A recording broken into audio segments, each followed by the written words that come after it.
नमस्कार शिक्षक बांधवांनो, अभ्यास ट्री या यूट्यूब चॅनलमध्ये आपल्या सर्वांचं स्वागत आहे. आपण सध्या टी-ई-टीची तयारी करत आहोत आणि त्यामध्ये पेपर 1 आणि पेपर 2 साठी महत्त्वाचा असलेला मराठी व्याकरणातील एक भाग तो म्हणजे वृत्ते आणि हे वृत्ते लक्षात कसे ठेवायचे यासाठी एक जबरदस्त ट्रिक आम्ही आजच्या या व्हिडिओमध्ये घेऊन आलेलो आहोत. मित्रांनो, जर आपण आमच्या चॅनलवरती नवीन असाल तर चॅनलला सबस्क्राईब करायला विसरू नका आणि बेल आयकॉन नक्की प्रेस करा. मित्रांनो, जर या व्हिडिओची आपल्याला पी-डी-एफ हवी असेल, तर आपण आमच्या टेलिग्रामला जाऊन त्या ठिकाणी ही पी-डी-एफ आपण डाउनलोड करू शकता. जाऊयात पुढे पाहूयात मराठी व्याकरणातील जे वृत्ते आहेत ते लक्षात ठेवण्यासाठी जबरदस्त ट्रिक. मित्रांनो, वृत्ते काय असतात हे अगोदर आपण समजून घेऊयात. वृत्ते म्हणजे आपण जेव्हा कविता असतात, कवितेमध्ये जे चरण असतात किंवा वाक्य असतात, त्या वाक्यामध्ये किती अक्षरं आहेत, म्हणजे लघु आणि गुरूंची जी रचना आहे त्यामध्ये ते रचना थोडक्यात आपल्याला म्हणजे ती वृत्ते असतात.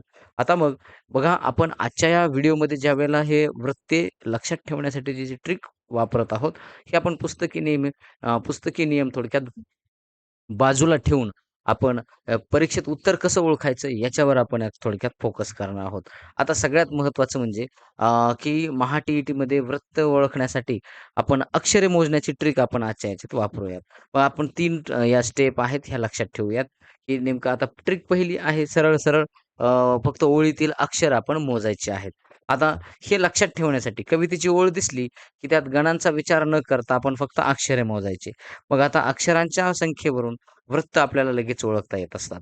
बघूयात मग आता त्यासाठी काय करूयात, आपण हा जो छोटा तक्ता दिलेला आहे, बघा हा आपण थोडक्यात आपण पाठ करायचा. म्हणजे कोणता? 12 अक्षरे असली की भुजंगप्रयात, 14 अक्षरे असली की वसंत तिलका, 15 अक्षरे दिसली की मालिनी आणि 19 अक्षरे दिसली की शार्दूल विक्रीडित. 17 साठीच आपण पुढे पाहूया. बघा, आता अगोदर 12, 14, 15 आणि 19 ही संख्या लक्षात ठेवा. 12 साठी भुजंगप्रयात, 14 साठी वसंत तिलका, त्यानंतर 15 साठी मालिनी आणि 19 साठी शार्दूल विक्रीडित. तर हे असं आपल्याला थोडक्यात समजून घ्यायचे आणि हे लक्षात ठेवायचंय. त्यानंतर बघा, आता शार्दूल विक्रीडित जर लक्षात ठेवायचं असेल, तर त्यासाठी हा सर्वात मोठा आहे म्हणजे त्याच्यात 19 अक्षर आपल्याला पाहायला मिळतात. आता एका-एकाचं थोडक्यात आपण उदाहरण देऊन थोडक्यात समजून घेऊयात. पहिला आहे यामध्ये भुजंगप्रयात. बघा, परीक्षेत "मना सज्जना भक्तिपंथीची जावे" हे वाक्य असं म्हणजे ही ओळ आहे. तर बघा, या ठिकाणी बघा इथं आपण अक्षरांना इथं नंबर दिलेले आहेत. म्हणजे एकूण किती अक्षर भरलेले आहेत? 12 अक्षरे भरतात. म्हणजे 12 अक्षरे भरली म्हणजे हे भुजंगप्रयात आहे, हे आपण लक्षात ठेवायचं आहे. त्यानंतर पुढं 14 अक्षरांचं पाहूयात. बघा, वसंत तिलका, मातीत ते पसरले अतिरम्य पंख. मग यावरून आपल्याला अक्षरं किती आहेत? इथं जोड अक्षर सुद्धा एकच धरायचं असतं मित्रांनो. बघा, तर ही जी ट्रिक आहे, आता या ट्रिकवरून म्हणजे आपल्या लक्षात येईल 14 अक्षरं आपल्याला पाहायला मिळतात. मग 14 अक्षरं म्हणजे थोडक्यात किती आहेत? वसंत तिलका आपल्याला पाहायला मिळेल. त्यानंतर 15 अक्षराचा आहे. आता 15 अक्षर आहे. प्रणयिनी, सखी माझे, सांगणे ऐक थोडे. आता हे जे ओळ आहे किंवा ही वाक्य आहे, ह्या वाक्यामध्ये एकूण किती भरायला लागलेत अक्षरं? तर एकूण 15 अक्षरं भरतायत. म्हणजे 15 अक्षरे भरली, की हे वृत्त कोणतं आहे? तर हे मालिनी वृत्त आहे असं आपल्याला ओळखता येतं. त्यानंतर शार्दूल विक्रीडित. आता शार्दूल विक्रीडितमध्ये 19 अक्षर आपल्याला पाहायला मिळत असतात. सारेही जग हे विशाल घडले आहे तुझ्या ईश्वरा. तर हे अशा प्रकारे जर सगळ्यांचे आपण जर काउंट केले, तर हे किती भरतायत? तर हे 19 भरतायत. म्हणून मग ज्यावेळेला 19 अक्षरं भरतील, त्यावेळेला 19 अक्षरांचं सर्वात मोठं वृत्त म्हणजे शार्दूल विक्रीडित आहे, असं आपल्याला सांगता येतं. आता 17 अक्षराचं आपण ही ट्रिक आपण लक्षात घेऊ शकतो. 17 अक्षरं भरली, तर बघा, कारण 17 अक्षरं जर भरली, तर आपण 2 आपल्याला तिथं वृत्ते आपल्याला पाहायला मिळतात. एक मंदाक्रांता आणि दुसरं आहे शिखरिणी. मग मंदाक्रांता कोणतं आणि शिखरिणी कोणतं, हे कसं ओळखायचं हे देखील आपण पाहूयात. आता यामध्ये पहिली 3 अक्षरं पाहायची. मग पहिल्या 3 अक्षरात जर समजा दीर्घ म्हणजे जर समजा गुरु अक्षरे आपल्याला पाहायला मिळते. ज्याला काना, मात्रा, वेलांटी आणि अनुस्वार असतो. असं जर असेल तर ती मंदाक्रांता आहे. आणि जर समजा ऱ्हस्व असेल बघा, तर ते थोडक्यात काय सांगता येईल आपल्याला, पहिलंच अक्षर जर ऱ्हस्व असेल, ज्याला काना, मात्रा काही नाही असं, तर त्या ठिकाणी ती शिखरिणी आहे. उदाहरण देखील आपण सुसंगती सदा म्हणजे इथं सु हे अक्षर आहे म्हणजे हे ऱ्हस्व आहे म्हणजे हे थोडक्यात आपल्याला सांगता येईल हे शिखरिणी आहे असं उदाहरण यामध्ये आपल्याला सांगता येईल. आता या दोघांचा आपण ताळमेळ बसवण्यासाठी थोडक्यात 17 जे अक्षरं आहेत मंदाक्रांता विरुद्ध शिखरिणी. तर हे बघा, तर हे नेमकं कशाप्रकारे ह्याची तुलनात्मक आपण या ठिकाणी कंपॅरिझन थोडक्यात केलेलं आहे. बघूयात आता यामध्ये ज्यावेळेला आपण अक्षरे मोजतो आणि 17 भरतात, तेव्हा पहिली 3 अक्षरे पाहायची.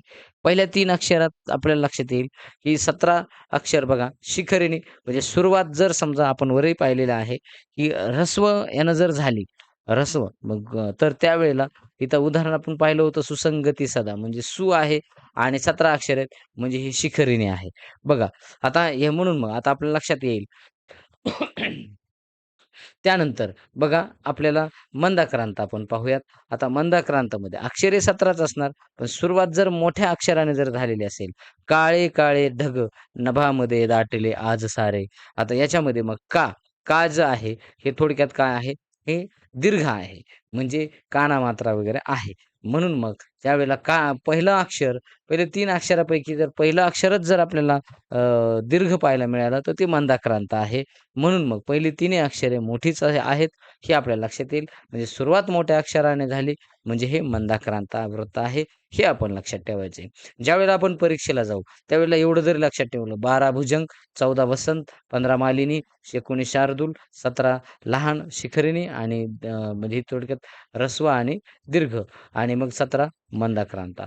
या ट्रिक्सचा वापर करून आपण प्रश्नपत्रिकातील वृत्तांचे प्रश्न मित्रांनो 5 सेकंदात आपलं उत्तर येऊ शकतं. बघा जर नसेल समजलं तर आपण पी-डी-एफ एकदा स्वतःच्या तुमच्या भाषेत तुम्ही वाचून आपल्या हे समजून घेऊ शकता. बघा किंवा जर आतापर्यंत नसेल समजा परत एकदा व्हिडिओ आपण बॅक करून आपण लक्षात घेऊ शकतो. बघा आता लघु गुरु ओळखण्याची एक साधी पद्धत आपण या ठिकाणी पाहूयात. लहान अक्षर जो म्हणजे लघु असतो, ज्याला काना, मात्रा, वेलांटी नाही असा क, म, ल आता या ठिकाणी आणि मग या ज्याला काना, मात्रा वगैरे असतो तर याला आपण थोडक्यात आपल्याला सांगता येईल वेलांटी नाही असं. इथं वेलांटी आणि हे आहे. बघा तर हे थोडक्यात चुकीचं आहे. आता त्यानंतर म्हणजे मोठं अक्षर ज्याला काना, मात्रा, अनुस्वार आहे, जोड अक्षराच्या आधी येतात. का, मी, तू, के म्हणजे इथं या ठिकाणी. तर अशा वेळेला म्हणजे हे गुरु असतो त्याला डॅशनं दाखवतात आणि हे लहान जे अक्षर असतं म्हणजे लघु असतो तो असा यू आकाराच्या चिन्हानं दाखवलं जातं. आता बघा परत एकदा 12 भुजंगप्रयात, 14 वसंतिका, 15 मालिनी, 19 शार्दूल विक्रीडित, 17चं सुरुवात मोठ्या अक्षराने होत असेल तर मंदाक्रांता आणि लहान अक्षराने होत असेल तर शिखरिणी. म्हणजे अशा प्रकारे आता आता उदाहरण या ठिकाणी ओळखायला आपल्याला दिलेले मातीत ते पसरले अतिरम्य पंख. बघा हे एकूण अक्षर जर पाहिले तर ते 14 पाहायला मिळतात आणि 14 म्हणजेच थोडक्यात वसंत तिलका आहे असं आपल्याला या ठिकाणी सांगता येतं. म्हणजे हे महा टी-ई-टीच्या म्हणजे ही जर ट्रिक वापरली तर या ट्रिकच्या बाहेर प्रश्न आपला जाणार नाही. याचा 1 मार्क आपल्याला 100% मिळणार आहे मित्रांनो. धन्यवाद. पुढच्या व्हिडिओमध्ये भेटूयात एका नवीन खास ट्रिकसह. Thank so much.